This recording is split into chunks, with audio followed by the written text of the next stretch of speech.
of Vietnam for a state visit at the invitation of the Vietnamese President Vo Van Thuong. The visit, which spans from November 1st to November 5th, 2023, is set to strengthen the bonds and friendship and cooperation between two nations. The official welcoming ceremony for President Hur Suk and his wife took place at the Presidential Palace Square, where President Vo Van Thuong and his spouse, Phan Thi Thanh Tham, greeted them with a warm reception. The event was marked by the formation of the Vietnamese Military Honor Guard Battalion and the playing of the national anthems of both countries. As a symbol of the enduring friendship between Mongolia and Vietnam, secondary school students presented the visiting dignitaries with flowers and the flags of their respective nations.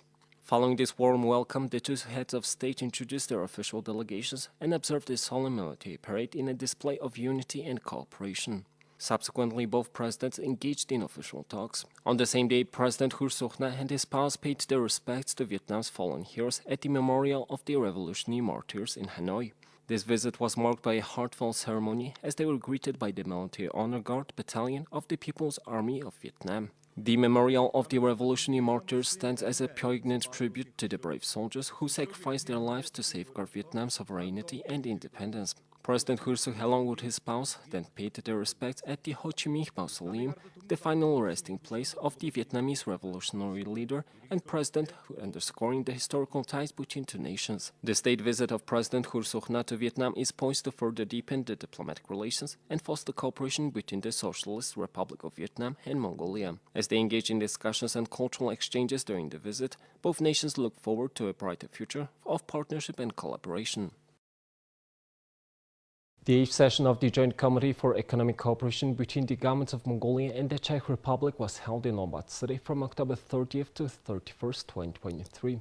The Intergovernmental Joint Committee meeting was presided over by Mongolia's Minister for Labor and Social Protection, Botlan Toya, representing the Mongolian side, and the Czech Industry and Trade Deputy Minister, Marian Piecha. During the course of this important session, a wide range of issues were considered. These discussions primarily focused on strengthening the long-standing and friendly relations between Mongolia and the Czech Republic, stimulating economic ties, boosting trade volume, and fostering collaboration within the private sector. The parties delved into various areas of cooperation, including trade, investment, industry, infrastructure, environment, and agriculture. The session concluded with the signing of a protocol that encapsulated the key results and agreements reached. It was agreed to operate direct flights between Mongolia and Czech Republic from 2024. There are about 12,000 Mongolians residing and working in the Czech Republic. The administrative arrangement on the implementation of the social agreement between Mongolia and Czech Republic was signed at the beginning of 2023. Thanks to this agreement, citizens of the two countries are able to establish their pensions. The Czech side is open to making investments in various economic sectors of Mongolia also. Notable topics that received substantial attention during the session included the agreement on international road transport relations, joint initiatives in the metal processing industry, renovation of local airports and direct flights between the two countries, development of intensive animal husbandry, increased meat exports, the establishment of an accelerated mobile laboratory for milk analysis, and cooperation in the fields of leather processing techniques and technologies. Furthermore, the session explored the introduction of advanced Czech practices and technologies in the chemical and oil industry, the construction of a winter sports center, and efficient waste management strategies. The Czech delegation at the 8th session of the Joint Committee was led by the Deputy Prime Minister, Minister of Labor and Social Affairs, Marian Jurečka. Representatives from the various Czech ministries, including the Minister of Industry and Trade, Minister of Environment, and Minister of Agriculture, actively participated in the session, contributing to the constructive discussions and agreements reached. In conjunction with the session, a Mongolian-Czech Business Forum was organized at the MNCCI. This forum provided a platform for more than 20 Czech enterprises to engage in discussions and explore business opportunities in various areas such as construction design, real estate law, health, pharmaceutical production, cosmetics production, health insurance, labor recruitment, transport and logistics, credit insurance, and consulting services. The additional initiative aimed to further enhance economic cooperation and strengthen ties between the two nations were also discussed. The third Horsehead Fiddle Festival took place in Washington, D.C., USA. Participants included beginners learning to play the horsehead fiddle, professional artists from the USA, Japan and Europe, as well as Mongolian children and young people residing in the USA. This festival is a crucial part of passing on horsehead fiddle music to children and youth living in America, increasing the number of enthusiasts and students, and promoting the horsehead fiddle in many countries around the world. More than 90 horsehead fiddle beginners and professional artists participated in this festival. The horsehead fiddle is one of the most popular national musical instruments in the world, so we are taking the first steps to develop it further, promoting it to outsiders, and developing it into a classic music. The main event of the festival was competition among horsehead fiddle enthusiasts. About 60 students from a training center in the United States participated. The competition was organized into 3 age categories, and Huslan was declared the grand winner. I'm 10 years old and I've been playing horsehead fiddle for 3 years. Playing the horsehead fiddle makes me feel as though I have been to Mongolia. The kids competing in this competition have absolutely amazing skills. Certain children are performing as though they attended professional schools, playing at a high level. During this festival, various events took place, including concerts by groups of horsehead fiddle enthusiasts, master classes led by professional horsehead fiddlers, trade fairs, displays of calligraphy promoting Mongolian script and culture, a grand concert featuring professional artists residing in America, and an academic conference. The conference highlighted that learning and studying the fiddle is a global endeavor that goes beyond national boundaries and is evolving worldwide. The primary aim of this academic conference was to inform children of all ages participating in the festival about the existence of academic research materials that delve into the history and study of fiddle music, rather than exclusively targeting foreign scientists with these presentations. Learning to play the horsehead fiddle means that the child is becoming a carrier of Mongolian heritage. This is why they will grow up with a deep appreciation for Mongolia in their heart. The Horsehead Fiddle Festival, which originated in Ulaanbaatar in 1989, has expanded its reach to the United States. The organizers believe it will attract tourists interested in Mongolia and contribute to the country's development. This year, the festival was organized by the Mongolian Embassy in the USA and the Anwara Music Center. Thank you for staying with us. Now let's take a look at the currency exchange rates provided by Mongol Bank.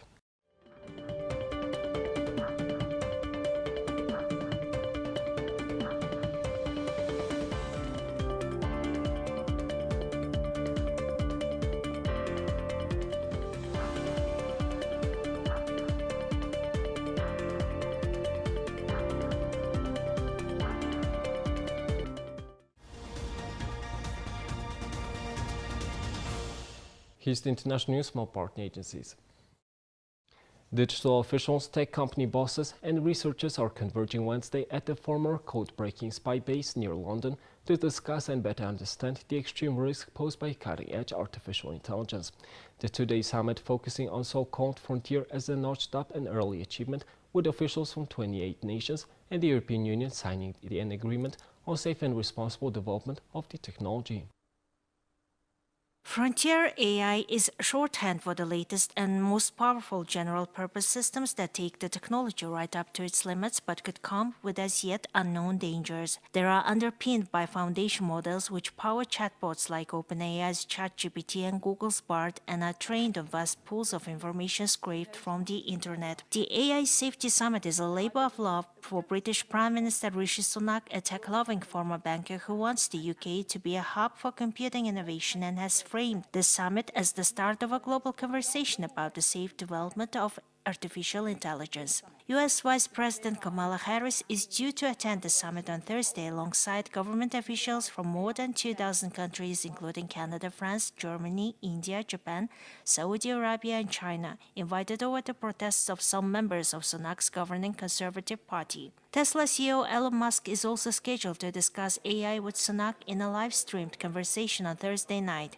The tech billionaire was among those who signed a statement earlier this year, raising the alarm about the perils that AI poses to humanity. European Commission President Ursula von der Leyen, United Nations Secretary-General Antonio Guterres, and executives from U.S. artificial intelligence companies such as Anthropic, Google's DeepMind, and OpenAI, and influential computer scientists like Yoshua Bengio, one of the godfathers of AI, are also attending.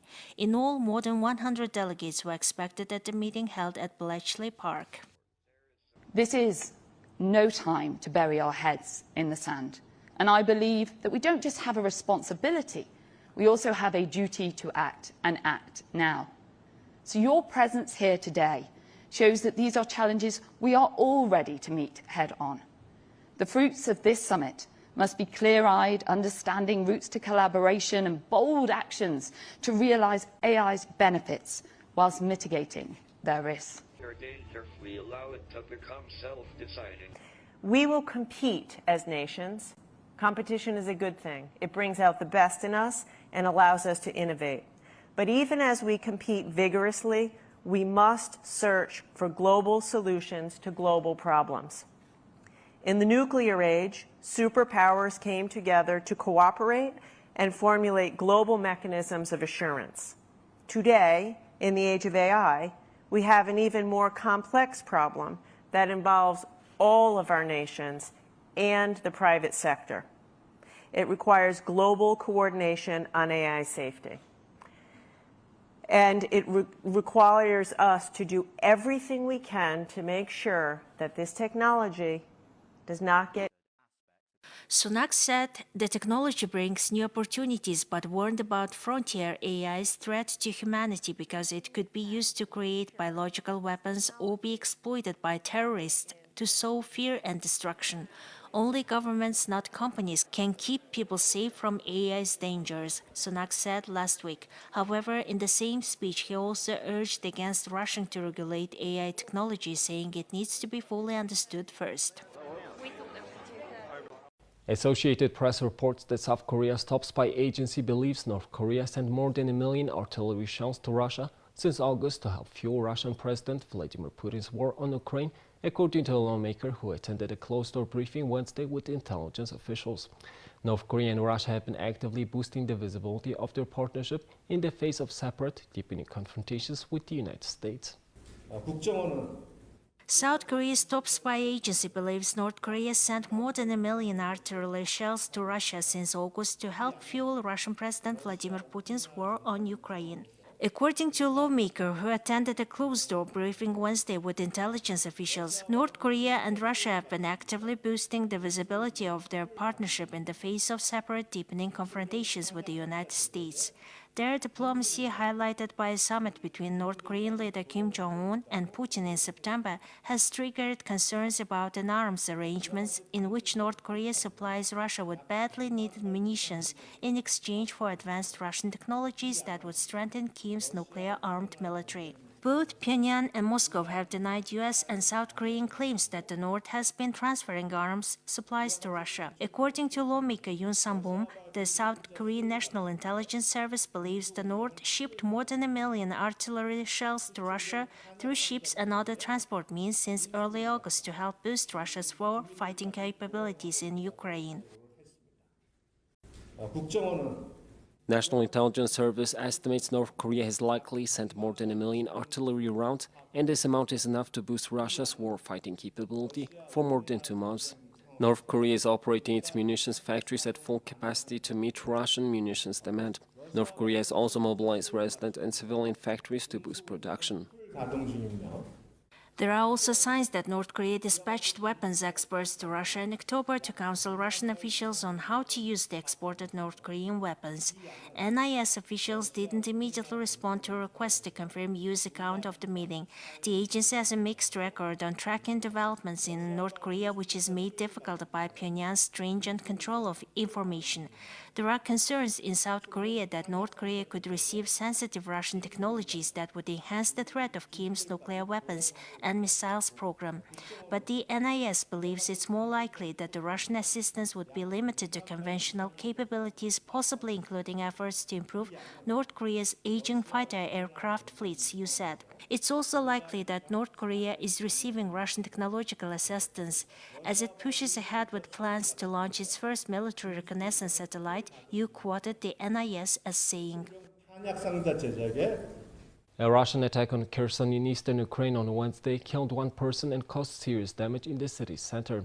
The region's governor said, and the Russian drone strike killed another civilian in the frequently targeted city of Nikopol. The attack on Kherson, which Russian forces seized early in the war but then abandoned a year ago, also wounded 2 people. Despite the withdrawal, Russian attacks from the other side of the Dnieper River persist. Again, an apocalyptic scene: broken glass, torn window frames, ruined homes. People with trembling voices telling about what they have been through, Regional Governor Alexander Prokudin said on the Telegram messaging application. In a video made public by Kherson's regional government, the aftermath of a strike can be seen in the yard of a building, along with a dead body on the scene. Our next story: Iranian Supreme Leader Ayatollah Ali Khamenei on Wednesday called on Muslim nations to stop exporting food and oil to Israel over its airstrikes and military offensive in the Gaza Strip.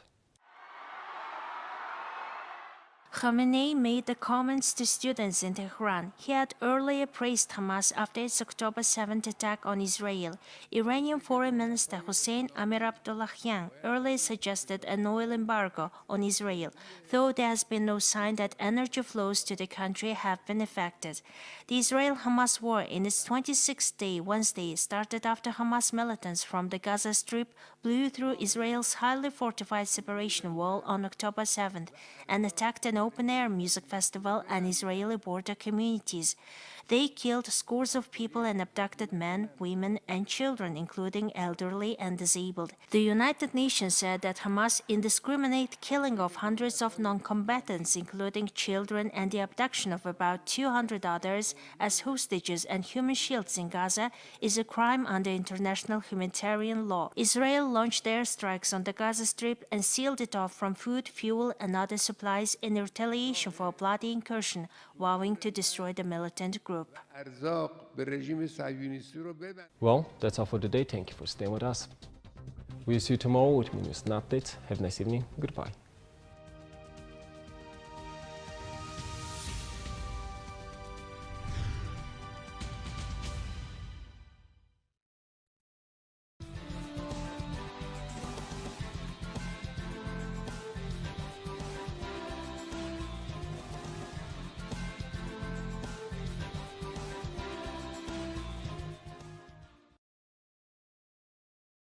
Энд хүчин чадал нь багтаадах. Хуучин нөгөө нэг дарамттай